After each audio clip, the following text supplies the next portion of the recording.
La Comisión de Trabajo del Senado logró un avance en los contenidos de la reforma previsional. Esto tras el acuerdo alcanzado entre el Gobierno y la Cámara Alta sobre los plazos para despachar la iniciativa, la que sería despachada desde el Senado en enero del 2025.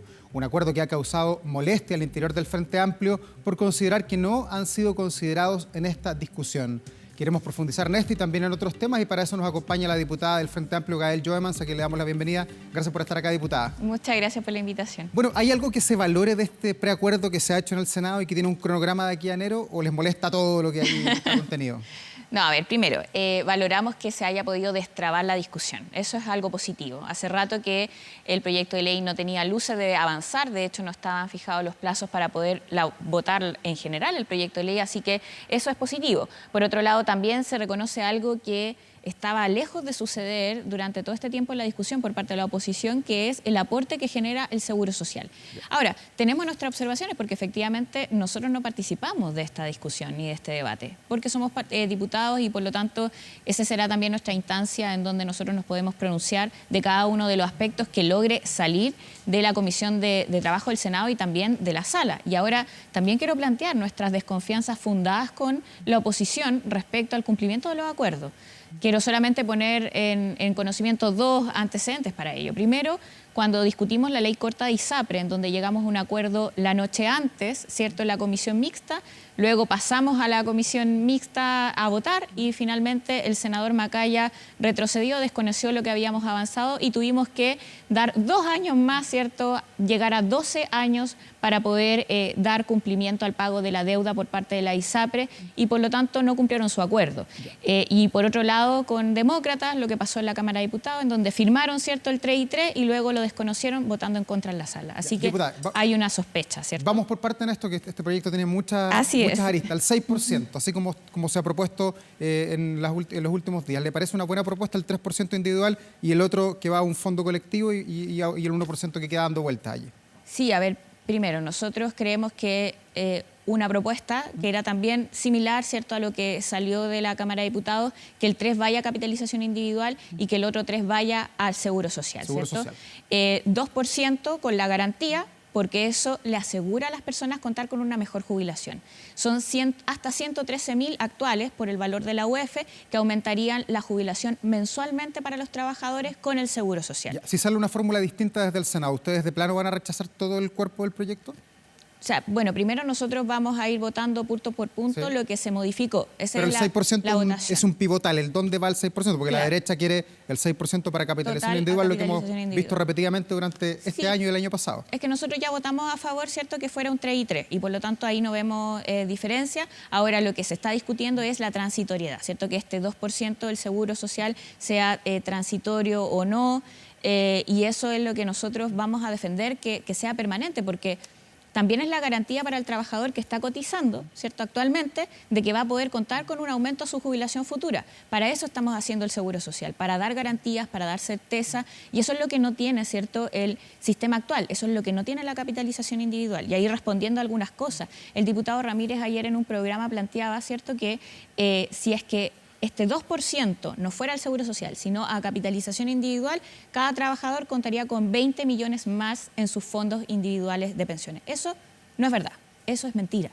Porque de hecho, si estuviéramos bajo esa base, tendríamos que decir que ya cada trabajador contaría con el 10% que va obligatoriamente a su cotización individual, con 100 millones de pesos en sus fondos de base, y eso no sucede. O sea, el promedio de los fondos de pensiones el año pasado era de 34 millones para los jubilados actuales. Diputada, y viendo que hay tantas diferencias, una de las tantas, ¿no están dispuestos ustedes como parlamentarios de la Cámara de Diputados a sumarse a esta discusión, a este cronograma que hay de aquí a enero para tratar de aunar algún tipo de acuerdo? Porque si lo que salga del Senado después se desarma completamente en la Cámara de Diputados, no vamos a tener nunca la anhelada reforma de pensiones que ya hace como 10 años la esperan los chilenos. No, y quiero partir desde ahí. O sea, creo que es importante tener reforma de pensiones. O sea, los principales actores que no quieren reforma son las AFP. Lo hemos visto en las campañas, ¿cierto?, en la propaganda, en respuesta que hicieron del marco de discusión, porque están ganando mucha plata, ¿cierto? Aumentaron 64% sus utilidades de un año a otro, ¿cierto? Entonces, claro, a ellos no les conviene tener reforma y por lo mismo tenemos que avanzar en una reforma y lo que nosotros queremos es que la discusión sea en base a cómo aumentamos las jubilaciones. Entonces, ese es el debate. ¿Por qué hacer que sea transitorio una garantía de aumentar la jubilación para también los trabajadores que están cotizando actualmente. Y más allá de sus convicciones como diputada del Frente Amplio, ¿cuánto valora el trabajo que hizo la mesa técnica, que entregó una serie de recomendaciones que muchas de ellas vemos que no están coincidiendo con lo que plantea el gobierno? Sí, bueno, esa mesa técnica fue convocada por el Senado. Efectivamente ahí hay algunos expertos, pero no están todos, ¿cierto?, considerados. De hecho, es más, un experto que nosotros hemos escuchado en otras oportunidades, András Uthoff, también tuvo una posición bien contraria a lo que salió de la mesa técnica, y a él lo hemos escuchado en varios otros espacios anteriores. Entonces, y ese por dar un ejemplo. Creo que es importante que en esta materia tampoco desconozcamos las visiones técnicas que hay por fuera de esa mesa, que ya se ha transparentado durante todo el proceso de diálogo que inició la reforma de pensiones, porque lo importante es dar con la solución correcta, ¿cierto? Y acá, lamentablemente, el gobierno ha hecho de todo. Ha cedido, y eso es importante que se reconozca. La propuesta original no es la misma que se votó en la Cámara de Diputados, porque lo que necesitamos alcanzar es tener una reforma, y para eso hay que tener un sistema mixto que mezcle capitalización individual con el seguro social, pero no derrumbar el seguro social. ¿Y ustedes están disponibles para que sigan coexistiendo las actuales AFP con un nuevo sistema que eventualmente se cree, o ustedes están por la desaparición de la industria tal como la conocemos hoy día? Sí, o sea, creemos que tiene que haber una reforma que termine con el sistema de AFP que conocemos actualmente, porque la falta de legitimidad sí es un problema.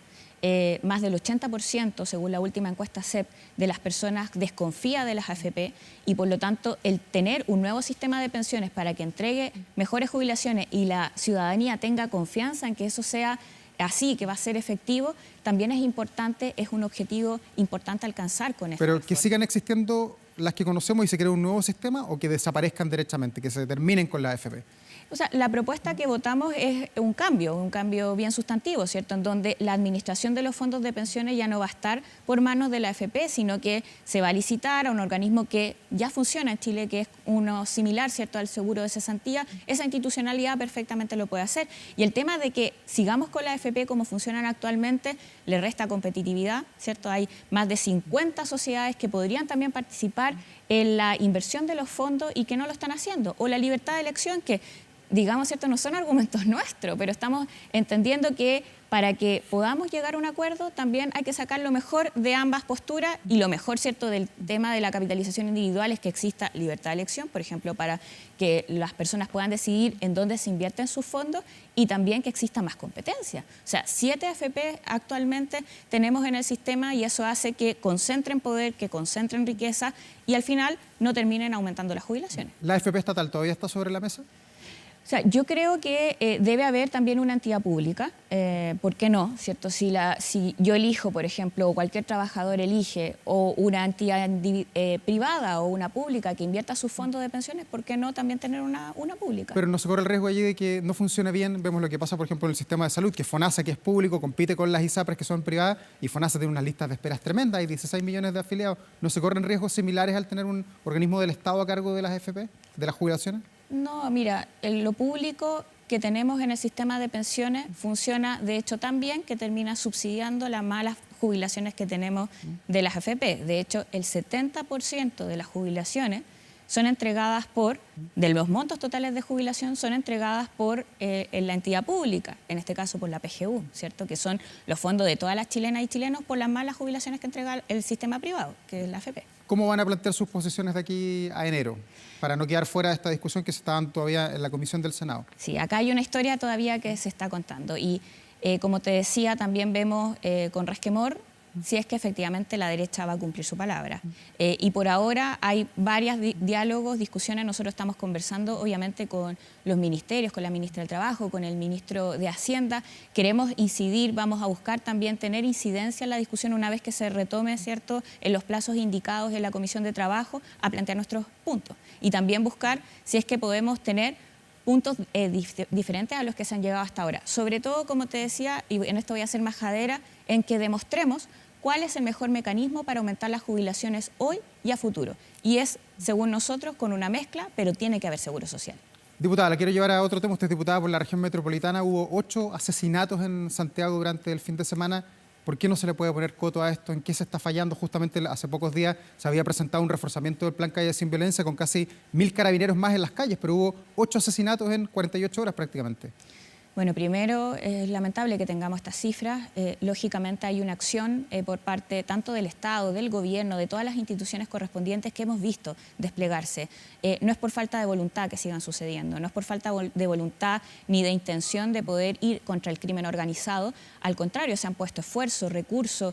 También hay mayor inversión en términos de inteligencia y también, como decías tú, ¿cierto? Hay planes desarrollándose para poder lograr un mejor desenvolvimiento de la institucionalidad a cargo. Ahora, este no es un problema que se vaya a resolver fácilmente, porque la forma que ha agarrado, ¿cierto?, la delincuencia se ha desenvuelto, tiene articulaciones que son mayores y en ese sentido hay más herramientas que podrían perfectamente tener, ¿cierto?, la institucionalidad, por ejemplo, el levantamiento del secreto bancario, poder ver cuáles son los recursos, quiénes son las grandes riquezas, los grandes capitales que se están beneficiando del narcotráfico. Eso es importante también a la hora de poder contar con más herramientas de investigación. ¿Pero qué más se puede hacer desde el gobierno? Porque esta mañana escuchábamos a Paulina Bodanovich, senadora, presidenta del PES, que decía, basta de reuniones, ya no queremos más reuniones, queremos que el presidente Gabriel Boric lidere este combate contra la delincuencia y contra el crimen organizado. ¿Usted coincide con la senadora de que hay muchas reuniones, mucha conversa, mucho papel, mucho estudio, pero pocas cosas concretas?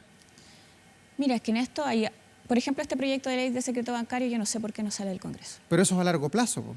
Es que no es tan a largo plazo en la medida que esa sería una herramienta que podrían contar más rápidamente. De hecho, el problema ahora es que hay que tener un proceso judicial para poder acceder al levantamiento del secreto bancario. Entonces, que salga del Congreso. ¿Por qué tenemos que seguir esperando? Una herramienta tan importante, ¿cierto?, para poder ver cuáles son las redes de poder que están detrás.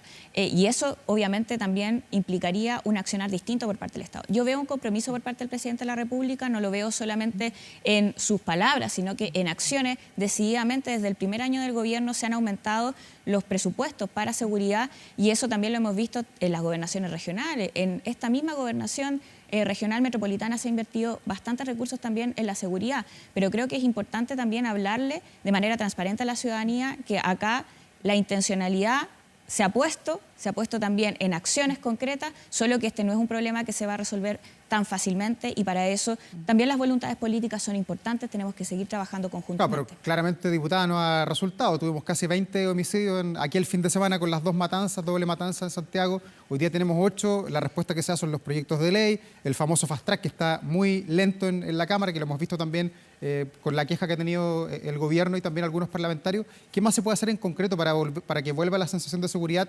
mañana, para que uno pueda salir el viernes tranquilo, a compartir con los amigos y volver completo a la casa? Porque hoy día le pasa a muchos chilenos que salen y no saben si van a poder volver a sus hogares, porque los pueden matar, pueden tener un portonazo, pueden tener una encerrona. No, por cierto que es un tema que es complejo, pero como te decía, es que ya este gobierno está llegando tarde a la acción del Estado que no estuvo antes. Entonces, es importante también dimensionar eso para poder poner soluciones sobre la mesa.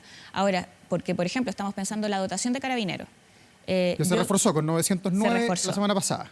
Pero también hace falta más. O sea, yo lo veo en mi propio distrito, en donde hay lugares en donde Carabineros no alcanza a llegar porque hay pocos carabineros en algunas comunas. ¿Y de dónde sacamos más, diputada? Ese es el tema, que es un proceso que quizás vaya a ser más lento. O sea, se necesita, por ejemplo, que más personas se formen, que tengan mayor formación en Carabineros o que tengan mayor especialización en materias de investigación. Entonces, pero la estrategia del Estado no va demasiado lenta pensando que el crimen organizado se reinventa, no tiene ni un problema, no tiene el problema que tiene usted con la UDI ni con el crimen organizado se vincula con los que quiere, hace lo que quiere y finalmente no tiene el problema de ponerse de acuerdo que ahí está en la política. Hoy día el Estado no está reaccionando muy lento y se corre el riesgo de que se repitan fenómenos como en Colombia, como en Brasil, como en Ecuador. Mira, yo creo que hay soluciones que, por ejemplo, si estamos hablando de los proyectos de ley, si hay proyectos de ley como el levantamiento del secreto bancario, debieran ponerse urgencia y tramitarse rápidamente a la vuelta de la distrital, votarse y despacharse. Ya, pero yo no entiendo por qué se le pone tanto peso. Ese proyecto de ley, ¿cómo va a evitar que maten a alguien de una puñalada por la espalda en La Pintana como pasó el fin de semana? No, estamos hablando de proceso investigativo. O sea, el poder cortar, ¿cierto?, en el fondo la ruta del dinero que está detrás de quien está delinquiendo, porque en el fondo, cuando uno habla del crimen organizado, del narcotráfico, hay redes de poder detrás. O sea, alguien está ganando recursos económicos, se está enriqueciendo por la vida de las personas.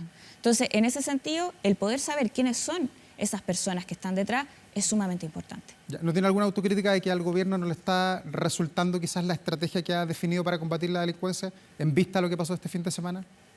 Mira, es que no... Mira, hasta ahora yo veo y sigo revisando cuáles son las propuestas que podría levantar el gobierno, poder contar con más herramientas. Y la verdad es que no hay nuevas recetas que permitan dar con la solución, ¿cierto?, más rápida, más eficaz. Las medidas que se están tomando son las que han tenido eficacia en otros países. Si hay nuevas, lógicamente hay que seguir trabajando en ello. Yo creo que, por ejemplo, reforzar la inteligencia también sería bien positivo y en eso se ha estado trabajando. La verdad es que no puedo desconocerlo, es que el problema quizás es un poquito más complejo. ¿Se escapó de las manos o podemos reencauzarlo a esta altura? No, o sea, creo que es nuestra obligación hacernos cargo. Y en ese sentido hay que poner más esfuerzo. Ahora, como te decía, también hay cosas más particulares. Yo desearía tener más dotación de carabineros, si no es de carabineros, de la Policía de Investigaciones, en cada una de las comunas. Revisemos el sistema en cómo se terminan efectuando las dotaciones, ¿cierto? Porque si es por denuncia, también es complejo. Hay lugares en donde es más difícil, es más complejo por la seguridad de las personas denunciar, y eso también me lo transmiten los vecinos. Entonces, el poder contar con más seguridad también implica el poder reforzar, generar mayores garantías de que la ciudadanía pueda denunciar tranquilamente. Diputada, hablemos de otro tema, el caso de Isabel Amor, que ha estado tan en boga durante los últimos días ya en nuestro país. Con todo lo que se ha conocido, ¿a qué convicción ha arribado usted? ¿Fue bien desvinculada, fue bien echada de su pega o fue irregular tal como ella lo ha denunciado? No, a ver, primero, en términos legales, correspondía, ¿cierto? O al menos esa es la atribución que tiene el Ejecutivo, incluso la Contraloría lo ratifica por lo mismo. O sea, ella va a tener que pagar con los pecados del padre, que es lo que se ha comentado.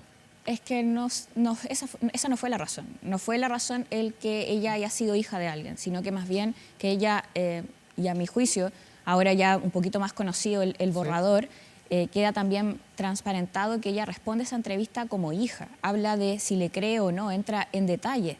Cuando a uno le están preguntando, ¿cierto?, o le están entrevistando como autoridad, en este caso representando al gobierno de Chile, entrar en ese tipo de detalle ya es abrir, en el fondo, cualquier tipo de inquietud respecto a si es que finalmente está respondiendo como hija o como autoridad, y en este caso está respondiendo como hija, no como autoridad. Entonces la pérdida de confianza está fundamentada en ello. Pero no fue precipitado despedirla solamente llevando 48 horas en el cargo, con una entrevista además que no salió tal como dicen que iba a salir. Salió otra cosa en el diario El Mercurio publicada. Sí, lo que pasa es que ella, claro, envía este borrador y eso es lo que ve la autoridad y por eso toma la decisión, por la falta de criterio que tuvo ella al momento de responder y que me parece es un estándar alto. Yo no quiero negarlo, pero creo que es el estándar alto es el adecuado para las autoridades, sobre todo cuando estamos hablando de un cargo que en el fondo tiene que velar por los derechos humanos de las mujeres.